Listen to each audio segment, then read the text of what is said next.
नमस्कार मित्रांनो, स्वागत आहे आपल्या एका नवीन अपडेट व्हिडिओमध्ये. तर मित्रांनो, उद्या म्हणजे 21 तारखेला भव्य दिव्य असं पेडगाव हिंद केसरीचं ओपनचं जंगी मैदान पार पडणार आहे. आणि मित्रांनो, या मैदानात आपल्याला अनेक सर्व नामांकित नंदी पळताना दिसणार आहेत आणि मित्रांनो त्यांचे पैरे देखील फिक्स झाले आहेत. मित्रांनो, आपल्याला या मैदानात गटाला देखील डोळ्याचं पारणं फेडणाऱ्या लढती बघायला मिळणार आहेत. कारण मित्रांनो, या मैदानात फक्त मित्रांनो एका गाडीची एकच चिठ्ठी आहे.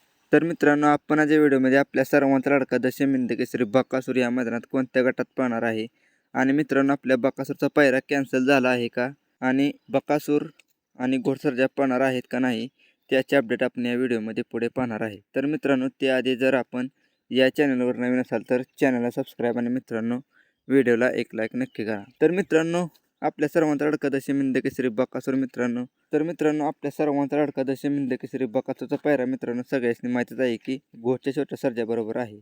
पण मित्रांनो, हिंद केसरी बकासूर अपडेट यूट्यूब चॅनलवर मित्रांनो मोहिलच्या मामाने एक बाट दिली आहे की बकासूरचा पायरा अजून फिक्स झाला नाही. तर मित्रांनो, नक्की बकासूरचा पायरा कोणाबरोबर आहे ते पाहूया. तर मित्रांनो, बकासूरचा पायरा 100% फिक्स आहे. पण मित्रांनो, मामाने खोटे बोलले आहे की बकासूरचा पायरा अजून फिक्स झाला नाही. तर मित्रांनो, आपला बकासूर कोणत्या गटात पाहणार आहे ते पण मित्रांनो आपण लाईव्ह लॉट निघाल्यानंतर आपण या चॅनलवर व्हिडिओ घेऊन येणार आहे. त्यासाठी मित्रांनो चॅनलला सबस्क्राईब नक्की करा. धन्यवाद.